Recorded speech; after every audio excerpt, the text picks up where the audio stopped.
Hello everyone, welcome back to the channel. In today's video I'm going to show you guys a full guide how to get prepared for the Black Armory season of the Forge, what items, weapons, and armor you need in the inventory slots, also what activities you need to try out this week. Let's get started.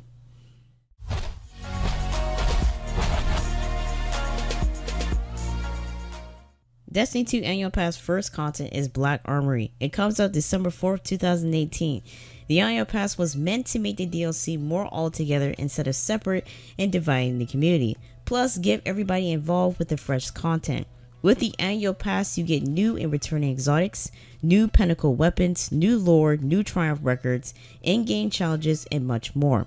Of course, Bungie will not forget Destiny 2 owners who did not bought the Annual Pass. You too will have special events like the Dawning and Seasonal Rewards. Season 5, Season of the Forge, starts November 27th with the pinnacle weapons for the Vanguard, Crucible, and Gambit. Now there's been talks around the community that the power level may go up to 700, but it has not been confirmed yet. Just in case it does happen, here are some items and economy you need in your inventory right now. Starting with Legendary Shards, are very important to help with infused armor and weapons. To get Legendary Shards, you can dismantle legendary and exotic items that are not useful to you or to your playstyle. You can also buy shards from the spider and dismantle your old 3 of coins that can give you Legendary Shards. Planetary Materials are required for Infusion 2. Each weapons and armor will have different materials to infuse from, so make sure you check out which planetary items that you really need to grind out for this week. To farm the planetary materials by doing patrols and public events, and having a ghost equipped with the Planet Pacific Detector perk or a combo detector that can track both the planetary materials and the chests. Finding a normal chest will give you 4, while a golden chest will give you 12. Enhancement Cores are the second most items to have and grind for this week. How to find them and where to find them is the most important question. Since the patch was 0.05, it's a little easier to get enhancement cores. For me, I go to the spider and buy 2 from him and then get his weekly bounties, which can be found on the second row. Also, scraper bounties give you enhancement cores. To find those, you dismantle items from the inventory that are rare blue drops, or they can drop from strikes.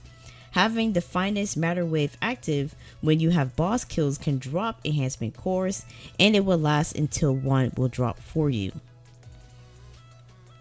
Mod components are event components obtained from dismantling legendary quality weapons and armor mods. Mod components have a chance to drop from rare weapons from year 1. Some of the community said just clear out your energy weapon slots and go to the collection tabs. Get at least 9 copies of the same rare weapon, which will give you back Glimmer and Gunsmith Materials too. There's a 40% chance that mods will drop for you, so make sure you stock up on mods too. Glimmer can drop very quickly in Destiny 2, so having this economy is very high on the list. Not only you need to infuse your gear, but also buying bounties in the Tower, Tangle Shore, and the Dreaming City from your vendors. How can you stock up on Glimmer? Easy, just kill lots of enemies from activities, trade with the spider. Fireteam Medallion can be active in these activities. They will both give you, of course, Glimmer and XPs at the same time. Dismantle rare, legendary, or exotic items that you don't need. That you really don't need. Ghost shells, for example, the one that I have is the Trusty Shell. One of the perks increase Glimmer gains by 10% if you're playing in Gambit.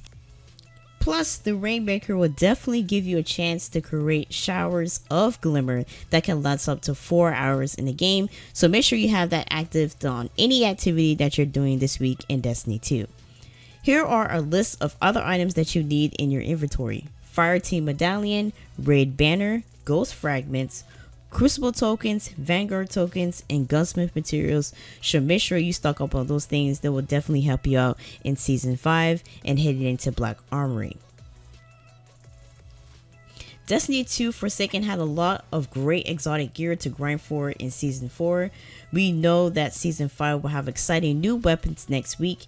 Here are my top 7 exotic weapons to grind for this week. Ace of Spades. You can get the Ace of Spades quest line, get Cade's Will quest line from Banshee 44 when you start up the Forsaken campaign trial. So make sure that you guys get that done. I enjoy this hand cannon very much this past couple of weeks. So make sure you stuck up on the Ace of Spades. It really has some really good perks on there. And look, it's Cade's handgun, so we definitely had to grind for this. If you haven't grind for this week or this month, definitely grind for it. It's really worth it. I know getting the steps can be really pain in the ass, but trust me, deep down, this is the hand cannon that you definitely need.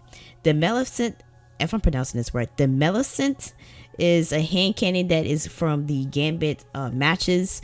You summon the Primevals in Gambit matches, and then you have to beat an Ascended Primeval servitor. If you want my honest opinion, good luck on doing that, because if you're playing by yourself, it can be really pain in the ass. So make sure that you have like a group of people, in my honest opinion, your friends, that knows what they're doing and can get you this quest line kind of started.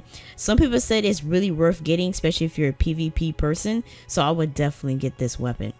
The sleeper supplement. Yes, the sleeper supplement was the most hated freaking linear fusion rifle in Destiny 2, but look, this is the weapon that you really need to get.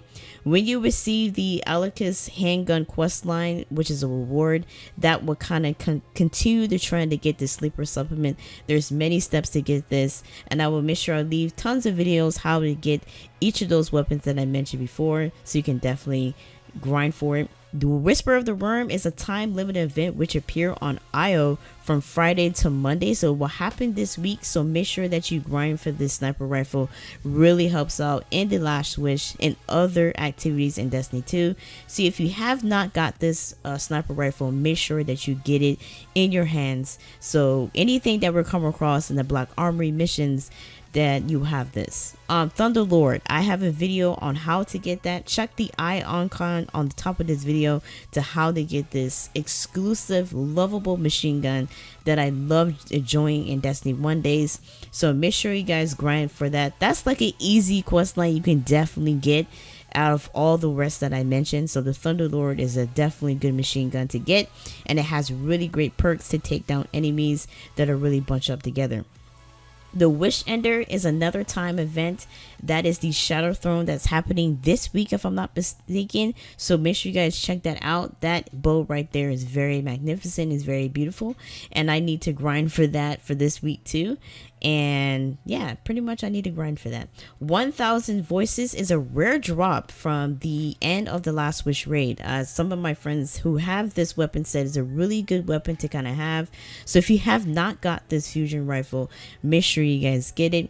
There's other bunch of exotics for Destiny 2 Forsaken you can grind for that I did not mention on the list. So any of those weapons that you got from Forsaken, meaning the Queenbreaker's bow or anything in general, just have in your inventory slot. Just have an exotic weapon for Forsaken. I know it's very minimal this time around, but for the past couple of days I got 2 Forsaken weapons for my Titan, so I'm greatly appreciating, I'm greatly happy. But I just need that exotic weapon. That's all I need. I don't mind the armor, but an exotic weapon is all I need, Bungie. Please. Thank you. Activities. Destiny 2 Forsaken had a lot of activities, more than ever. So this week, if you're stuck at 500 or 560, this is the time to do it. Do not force yourself on any activity that you do not enjoy or do not like. Do not rush yourself in any of these activities. Just pace yourself one at a time and work on one character at a time. I'm just letting you guys know, getting yourself at 600 do not make you a better player. It does not. Trust me, I know. I play with people who are at 600 and they suck ass. Trust me, I know this. They at 600, they're not the best players. So if anybody is, shaming you or anywhere like, oh, why you're not at 600, it doesn't matter. It does not make you a great player. It does not make you superior. It's just a number. So focus one character at a time. That's the only best way to kind of grind everything out. Do not do one character and then the next character and then the next character. Just focus on one character that you play all the time. I mean, every day for any activity. So just focus on one player. Okay, that's all that really matters. Plus, prime engrams drop very rare on activities. They will help you in the long run. They will definitely help out boost up your light level in the long run, especially if you completed almost your milestones, but you're still playing, for this week or today. Prime engrams will drop very rarely for you, so they will help you in the long run to boost up your power level. Here are some activities to try out for this week for practice for Season 5 and heading into Black Armory DLC if you have the annual pass holder. Gambit, Petra's Quest, the Ascendant Challenge, the Blind Rail Tier 4 at Heroic, the Shadow Throne, and most definitely the Last Wish Raid. So if you have not had your hands of trying the Shadow Throne on the Last Wish Raid, make sure you try it out this week to get your hands kind of wet and get some higher level gear. You don't have to physically complete the Last Wish raid. Some people didn't finish it, but they got some good powerful light layer drop from them from chest loot in the raid. So get your hands wet, get practice, because you never know. We never know. Black Armory might have raid layers for the Last Wish raid, so it was the best opportunity just to practice on the raid and practice your call out so you can get prepared for the raid layers. In a different video, I'm going to show you guys what activities to complete at each light level, so make sure you guys stay tuned for that. That concludes today's video. If you'd like to see more Destiny 2 guides, let me know in the comment section down below. Share today's video and remember to hit the subscribe button and the bell icon for notification on my next video. See you again next time. Thank you for watching.